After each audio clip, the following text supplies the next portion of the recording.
What's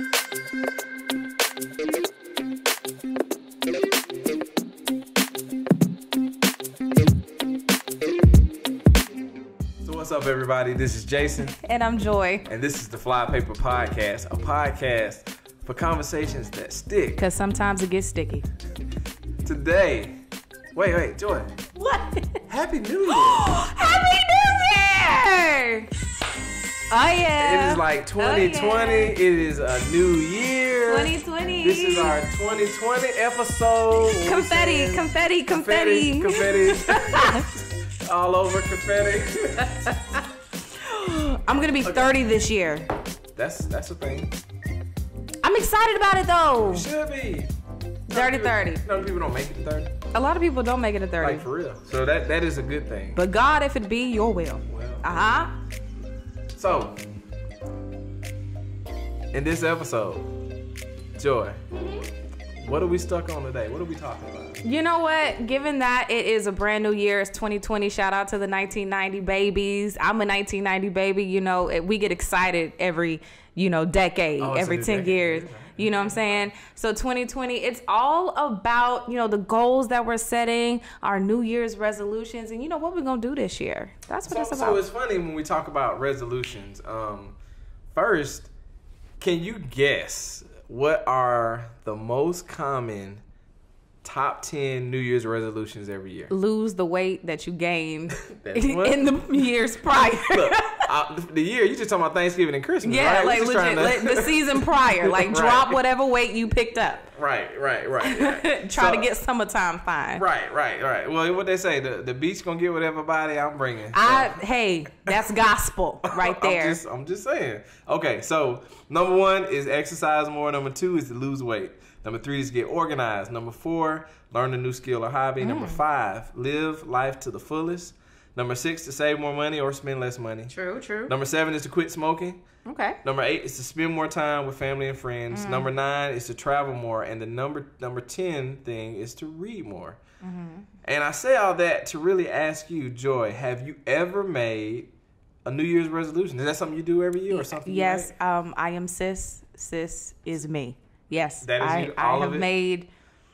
Well, I'm not a smoker, so I've never said let me quit smoking because I don't smoke. Right. But every other one. I mean, definitely. I ain't mean to throw you on the bus. No. Definitely lose weight. Do an exercise regimen, routine. Most certainly, be more financially savvy. I think that's that comes with adulting. Right. Spending more time with family and friends, I typically do that, so there's never been a goal. But definitely travel, read, write more. Being present in life instead of just being complacent and existing. Yeah, so I think these are pretty common, goals to set for a new year. So for years, I used to try to have a New Year's resolution every year. Like, this is what I'm going to go after. This is what I'm going to do. But after falling off, by mid-January. Yeah. Shout out to everybody who bought the Planet Fitness specials. Right. Right. Hey, I remember, man, I used to go to LA Fitness and Planet Fitness, Crunch Fitness, whatever. And used to be hot them first in January. Can't find a treadmill. We're really? Yeah. I know. And then I get it. But yeah, no, I got to a point where after so many years of not being able to stick with it, I just stopped. Yeah. I went through a period where I was like, man, I ain't doing that because I get all hype and then I don't get through it. And really, that's a part of what we're kind of talking about today.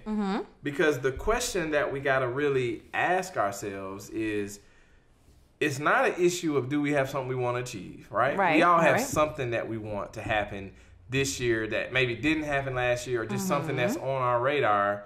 But we really need to talk about why they don't work.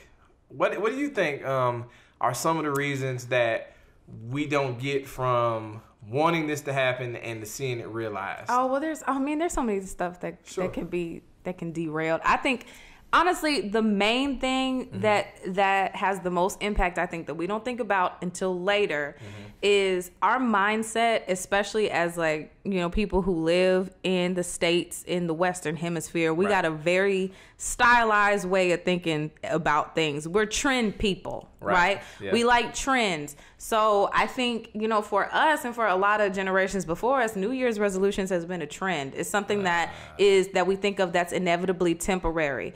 But so why it doesn't work is just that our mindset is set to it be a New Year's thing that we set every year and never have any thought of following through with it. So there's a mindset that this New Year's resolution is just that. It's confined to New Year's. It's temporary. It's like the 4th of July. It's something you do. Right. Okay. It's something you do as opposed to thinking longevity. Like I don't just need to make this a New Year resolution. I need to make it a life resolution. Ooh. What is it that I need to drop in 2019 and not pick up in 2020 and keep it a part of my life? Can you say that again for the people taking notes at home? One more time for the people in the back. Turn to your neighbor, say neighbor. Neighbor. Oh, neighbor. Neighbor. Some of us, need to get out of this stylized, trendy way of thinking, and change our New Year resolution to a life resolution. My God. Right. Is there one? Yes. Is there one? I think we got two over there. They shaking their hand. Oh, you in the Honda Civic. I see you right there with your hands up. Right. Right, the person doing their laundry. I got 3 over in the Kia Sorrento. I see you, boo. I see you, boo. No, but really, I think we need to start thinking about that. Like, what do I want to change in my life? What is something that is really going to help me flourish or do whatever else I want to do? And I think that's cool because the other thing we realize is everybody who's going to find out about this podcast, who might be listening right now, might not just listen at New Year's. True. Somebody might hear about this the next week. Absolutely. And the cool part about what you're saying is with someone who really wanting to make real change, it's something that they don't have to do starting January 1st. And I missed January, I got to wait till next year to do it. Mm-hmm. They can start right where they are. Absolutely. And I think that's the key. But the thing that you said is it's a mindset change. Absolutely. Really changing the way they think, really having the focus to do it. And one thing I'll raise to go along with what you're saying is I think one of the reasons that also fails is that we might set our mind, right? Mm-hmm. We might come up with a really good goal and say, this is what I really want to achieve, and really have a desire to achieve it. We might even buy the equipment to help us to achieve it. But I believe one of the breakdowns is that we don't make wise decisions to help us navigate the path to get there. Right. So, for example, somebody will say, you know what? I'm going to get my spending under control this year. Mm-hmm. They say, and they really mean it, and they really want it, and they might buy the Dave Ramsey financial piece. They might buy something, Susie Orman, whoever they buying something saying, I'm really going to do better this year. But then what happens is that's a quality decision, right? They made a quality decision that this is what they're going to do. High quality. But what happens is you see them 2 weeks later. What happened, man? Oh, man, Best Buy, 18 months, same as cash, bro. I got this TV for the Super Bowl. Wait, hold on. What's up? What happened, dog? And what happened is we didn't make that wise decision. Mm-hmm. We didn't say, okay, well, what are the wise decisions you're going to now make to help you get there? Yeah. You can't just say, I'm going to lose 50 pounds. No. And then not make the wise decisions that say, okay, I'm going to change my eating habits. I'm going to drink more water. Right. I'm going to exercise. I'm going to be consistent. I'm going to maybe get an accountability partner. I think those are the other critical parts. And so that's what we have to start doing. Yeah, I think we got a big problem with knowing how to establish consistency. I think, they're like, ooh, New Year resolution. I'm going to start this on January 1st and keep it going. Right. Like, that is a really hard thing to do. What is the, the saying, like, if you do something for 21 days straight, you can create a habit. Yeah. Right. So I think of it this way. It's like, if you don't plan to establish some consistency, then you're bound to just drop whatever goal you had. I think about my homeboy Rodney from the Tennessee State University. He's an alum. He's very successful. Shout out to you, Rod Skeezy. He started something called Sweaty September.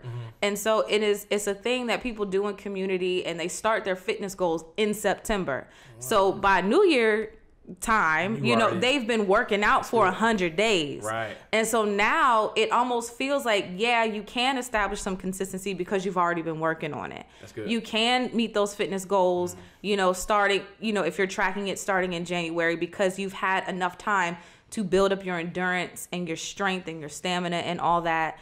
And by that part, you're already seeing results. So yeah. you'll continue. Absolutely. Which is so much better than saying, ooh, I'm about to lose 50 pounds and you jumping on a treadmill January 1st and you haven't walked half a mile since high school. You took the elevator up here. Exactly. Right. I think another thing about that, what you just said that I think is key is sometimes what we do in order to try to get our goal, we will stop doing one thing but don't pick up doing something else. Oh, yeah. And so if you just stop doing one thing, if you say, okay, you know what, I'm going to stop buying the Bluebell ice cream with the cookies and cream that's got like the real Oreos in it. Okay, I'm sorry. I'm going to talk about myself. Okay. I mean, I'm a Mayfield fan. Okay, you a Mayfield? That butter pecan. I mean, it's cool, but you know, ever since the little scare with the you know. They good now, though. They good now. Are we sure? Are we sure? Well, sorry, I will say, talking about eating healthy, isn't it interesting how the lettuce always be the stuff that goes? Son! I'm just saying. Like, can we eat anything? I'm just saying, like, it's like, okay, I'm trying to eat healthy and I didn't even eat meat and I got listeria. Like, what in the world is going on? Absolutely. Okay, but back on topic. The thing I'm saying is, I think we have to be careful of that because what people will say is, okay, you know what, I'm just going to stop doing this. And if you say, I'm just going to stop doing this and you don't pick up, you're destined to fail. You're destined to go ahead and not get there. Right. I completely agree.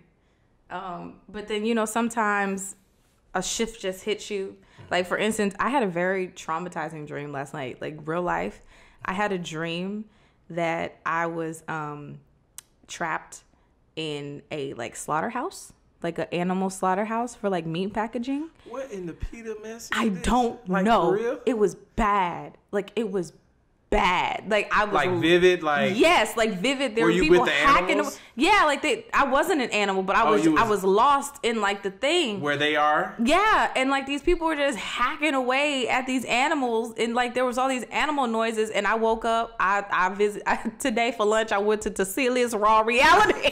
I'm like, well, God, maybe I don't need to be eating nothing, Jesus, because So you done had an Italian nightclub from Jimmy John's before you went to bed or something, son? What? Like, you had the meats. I had like 2 pieces of bacon with a waffle.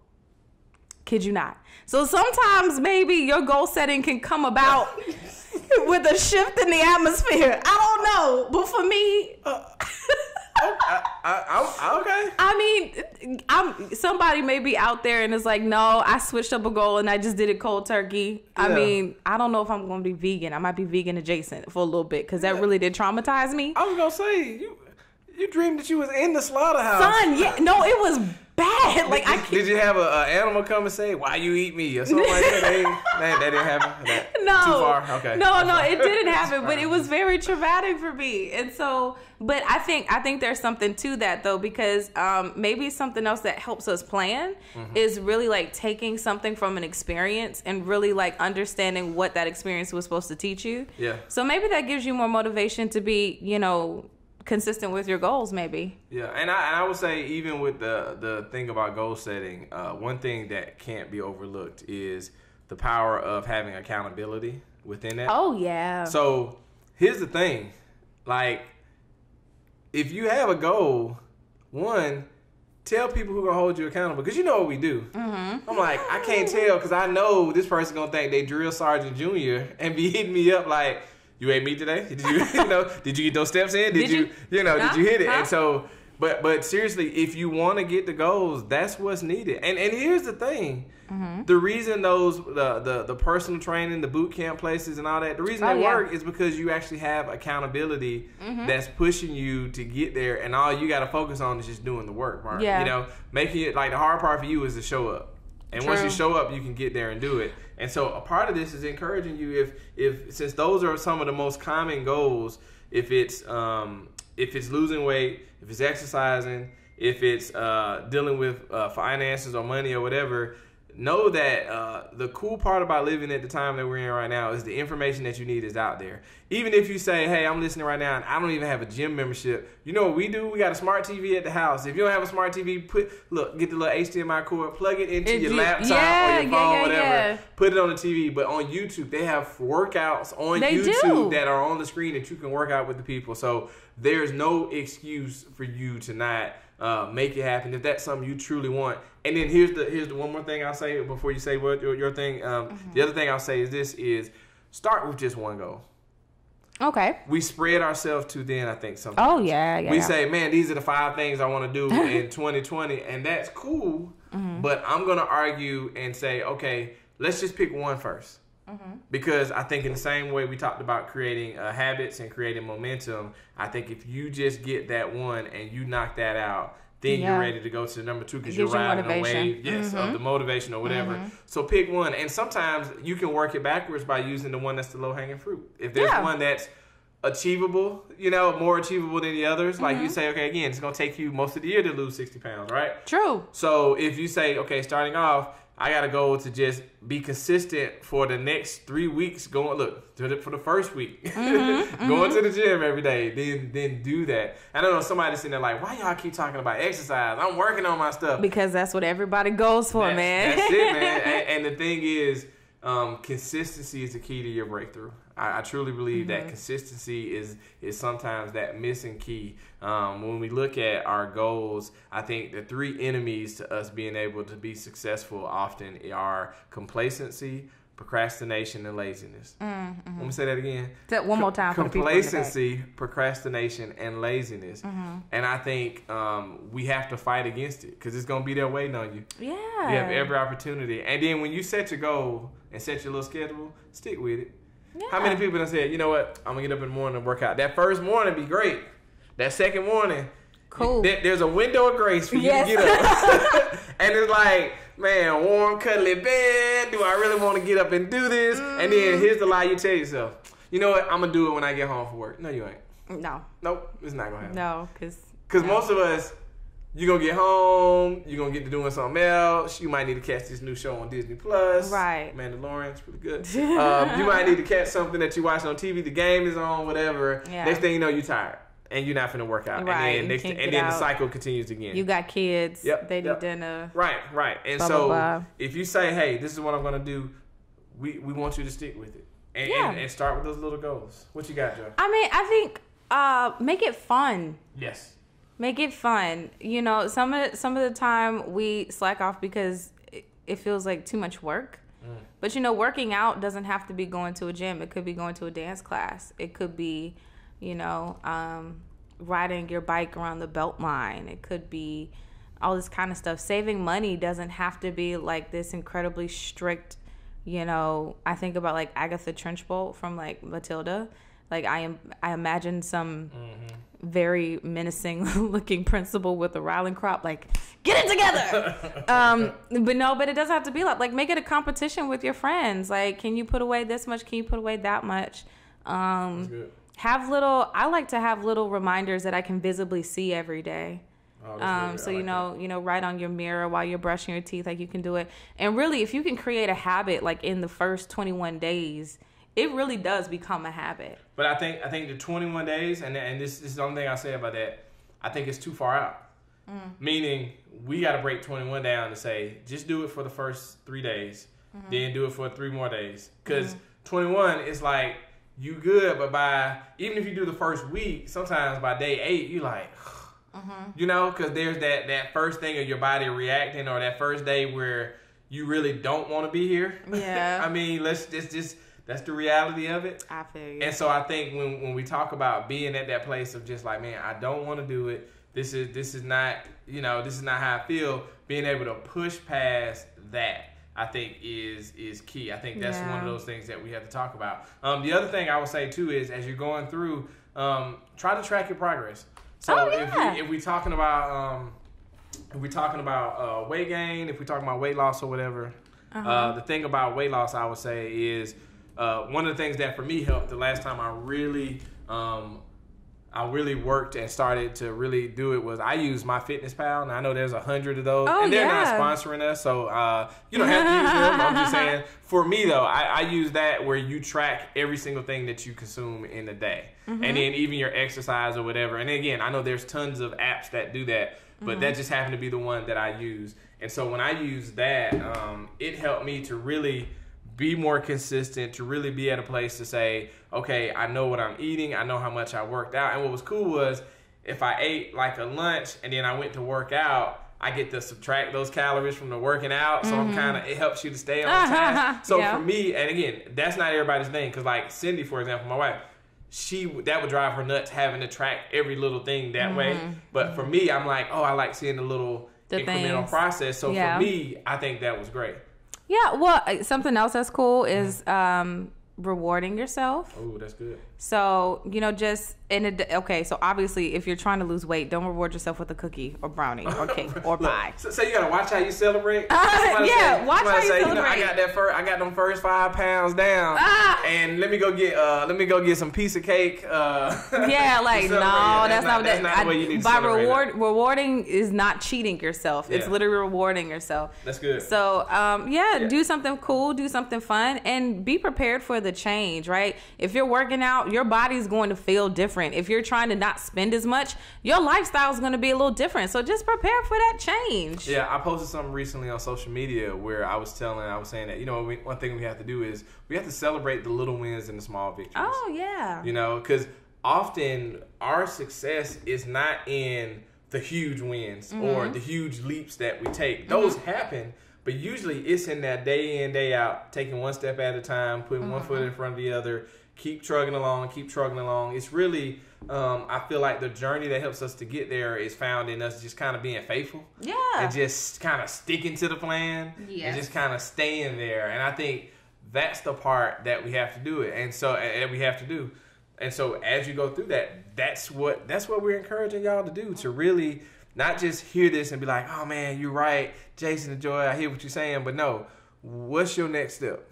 True. Let's go. Yeah, what's the thing that you're gonna achieve? Because if you come to me and say, man, okay, support me in this, and you need to be able to tell me what it is we're gonna do. Very true.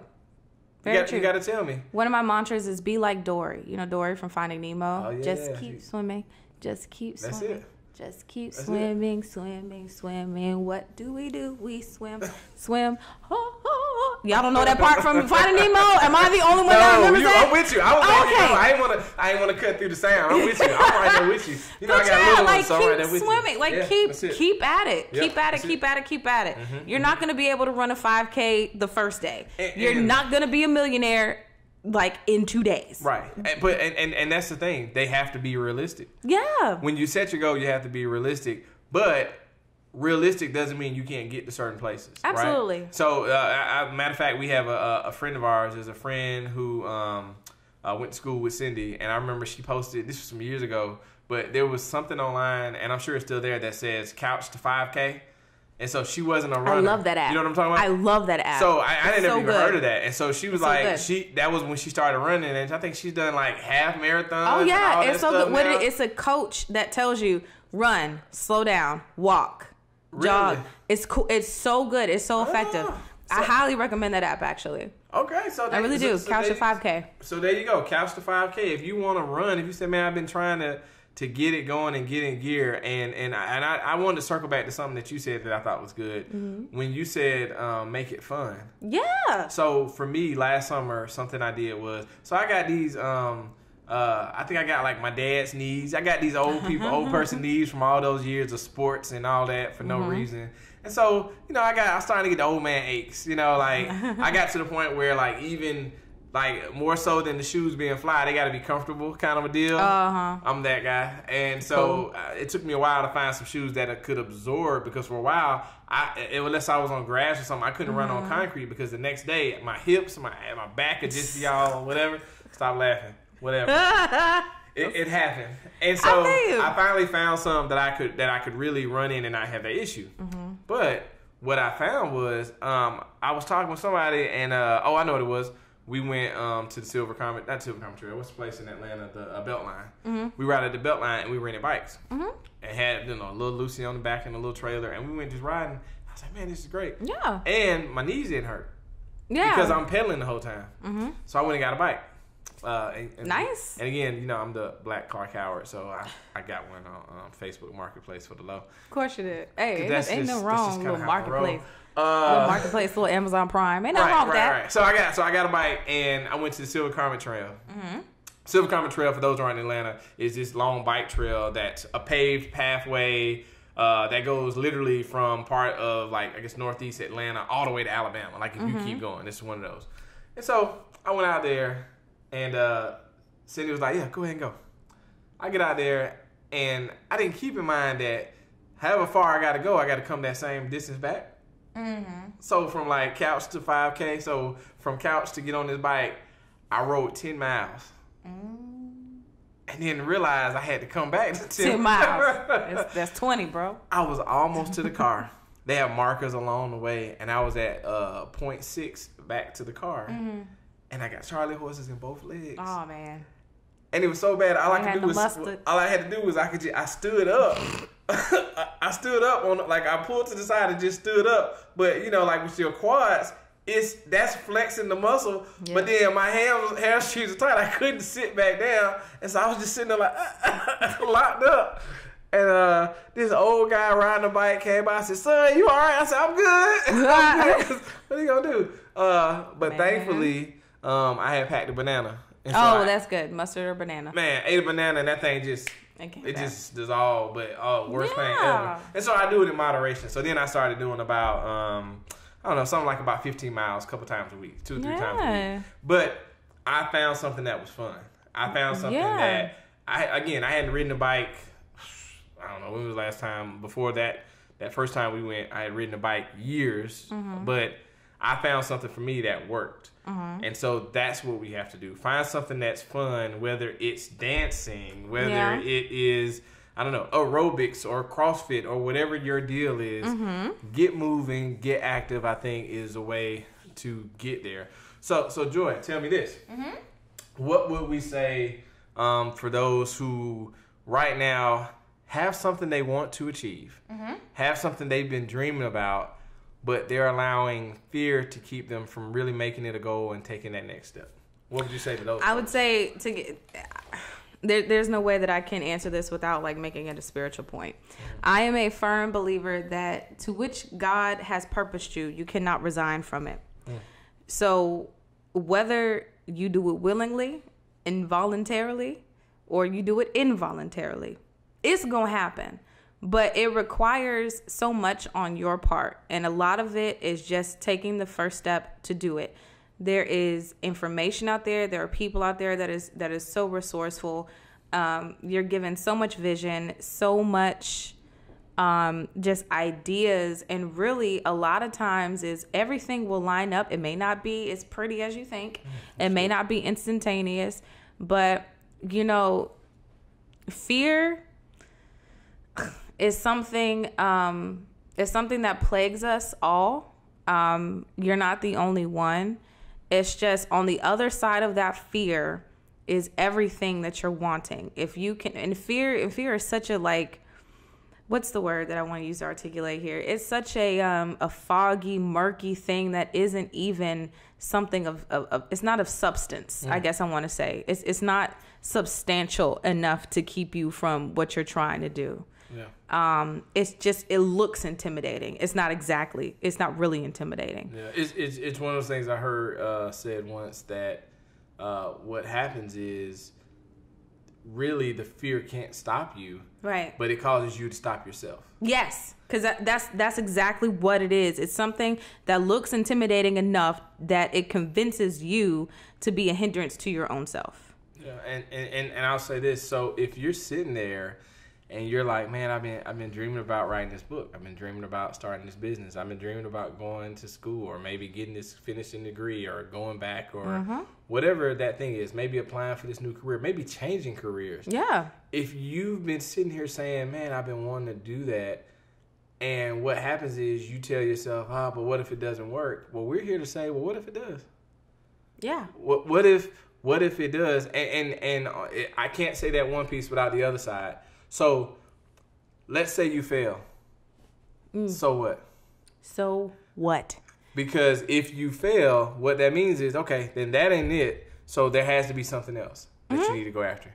And at least now you know. Or even in a different way. Yes. Sometimes, and I'll be the first one to say, I have failed a lot. You. Still failing. Currently. Okay? But are you failing forward? Yes. And what failure has done for me is it's made my resume Like, it's made my resume stacked is what it has. Right. Because had I not had the guts to be thrown to the wolves in so many situations and just try something and fail and learn and redo it again, like half the opportunities I've had in life, I never would have gotten them because, I would have talked myself out of it. Failure is not nice. It gets nasty. It's not fun to have people see you fail. Right. But it's that much more rewarding and fulfilling when you can say, yes, I failed 200 times, but it made it all worth it this one time that I get to see this come to fruition. Yeah, when I look at, you see those body transformation pictures where people show when they were like 300 pounds and now they're like 165, whatever, cut up and all that good stuff. Mm-hmm. There were so many diets between one picture to the other picture. There were so many failures between one picture to the other picture. Rarely is a story that, hey, one day I just started, because it took a lot of times. There's trauma, there's stuff that happens to get you to that place. Yes. And what the thing that I think that we deceive ourselves with is the thing that, okay, it took us time to get here, that we're gonna be able to turn it around in a month, right? In a week. In a day. No, player. It takes less than 30 seconds to make a nice, pretty post on Instagram about how you just bought your first home. Right? Yeah. And all of us that are still renters or maybe staying at the crib with your parents, like, we're still looking at like, well, here comes the clock. Still haven't bought a home yet. Right? But you didn't see all of the progression it took to get that home or to build that business or to have that many followers. Like, so don't get caught up in the hype of the highlight reel. That's good. And you don't know what it takes to maintain that. Absolutely. You don't know what the cost of it is to maintain that life. Cindy and I learned that, I remember before we got pregnant with Aubrey, it took us 5 years to we were married for 5 years, but it took us like several years of trying and not getting pregnant. And Cindy expressed this desire of wanting to come home, right? She was like, when I get pregnant, I'd love to come home. And, I'm like, well, I didn't really grow up with a family that you come home. So, I need you to bring daddy this money, But, no, seriously, it was a situation that we said, okay, well, let's get serious and pay some stuff off. So maybe that's a possibility. And so we were able to do that when the time came. But it was a sacrifice to go from 2 full incomes to living on 1 income. Mm-hmm. And there was things that had to get cut out for us to be able to do that. Yeah. But here's the other side, I'll say. When we disciplined ourselves to do that, there were other friends, there were other coworkers, there were other people we knew who wanted to do that but couldn't afford to do that. Mm-hmm. Does that make sense? Mm-hmm. And it was like to maintain all this stuff. And so I learned that we can't look at what other people have or what other people are doing and measure that, because at the end of the day, they're not your measuring stick. They're not your goal. They're not your who you're competing with. Really, when you look in the mirror every morning, that's your competition. That's who you're competing against. And I think we have to find that piece within ourselves and recognize that's where the real battle is. It's within. Yeah, it definitely is. It's like we always try to make everything, again, this is that westernized concept. We try to make everything a competition. Mm-hmm. It's like we're not even running the same race. Your success can be, intertwined with my success and we can build together, but we're literally not running the same race. We're not in the same lane. Your journey is going to be different than mine. And so I think that's why, that doing things together piece, talking about it, really helps further everybody in their goals. Cause it's like, it's not just one person trying to make it. We're all trying to make it. Yeah. And can I say this? I think with what you just said, I think that's when accountability comes in. When you have people around you that not only will push you towards reaching your goal, but also will be there with you during those difficult moments, through the failures, that'll celebrate your wins, but also be there to help you dust yourself off during those difficult moments. And I'll even say, if you don't have those people, you still got to be able to push through anyway. Mm-hmm. You can't sit down and say, and again, you have that what was me moment, but then you got to get up from there. Right. You got to dust yourself off and you got to try again. And you got to say, man, okay, well, what did I learn from that situation? What am I going to take with me moving forward so that we won't be at it's January 2020, right? So that we won't be at January 2021 with the exact same problem that we still hadn't dealt with, the exact same desire, and we hadn't done it. Again, you still wanting to write a book, but you hadn't even written a page. Right. You still wanting to have a blog, but you hadn't written the thing. You still want to do these videos, but you hadn't even recorded one. And so sometimes what they need to hear is you got to just start. It's time to just go. And you plan and you do those things, but it's time to go. It is. And so one of the questions we're asking them, and we're asking you, Facebook, and all of our fly paper people, is what is the goal that you're going to achieve this year? What's one of your goals? Just give me one. And so it's on our Instagram page. That's Fly Paper Podcast on all of social media, Twitter, Facebook, Instagram, as well as our website, flypaperpodcast.com. You have to tell us what's your goal? What's the thing you're going to achieve this year? Because we believe you can do it, but do you believe you're going to do it? And also, what are the steps you're going to take to get there? You got this. So you got this. You do. You do. And so within that, we want to tell you, first of all, thanks so much for rocking with us in this first new episode of the new year. Absolutely. So glad to have y'all with us as we continue to grow this community of fly paper people. We thank y'all for being here. Absolutely. As always, we're flypaperpodcast.com. We're on all of social media as well as our YouTube channel. All of the Fly Paper Podcast. And if you want to send us an email, because apparently people still send emails. They do. I really just have to let you know if I see a Hotmail or Earth link, we're going to have a whole conversation about why you have not yet transitioned. But that's all right. Send us an email if you'd like to. Make sure you at flypaperpod@gmail.com. That's right, flypaperpod@gmail.com. And so if you've enjoyed this, please tell your friends. And if not, Joy, what do you need to do? You know what? Just keep that to yourself. We don't need you spreading rumors in 2020. Do not bring rumors into 2020. We need some clarity. And if you ain't clear about what you like in here, keep it to yourself. So thanks, and we will see y'all next time. Absolutely. Have a good New Year. Happy New New.